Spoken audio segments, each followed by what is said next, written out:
you.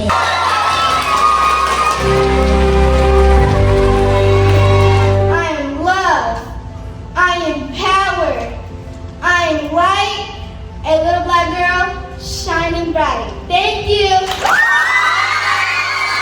So today we're having our annual Oratorical contest where the students memorize and recite a poem, speech, or an original piece about civil rights, African American history, human rights. Thanks to Rosa, who took a stand all by simply sitting down.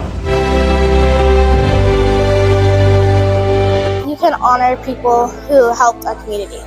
These people went through a lot, and we should remember and learn about their past. I think it's important to do this because you get your opinion around to everybody and you change their way of how they look at other people.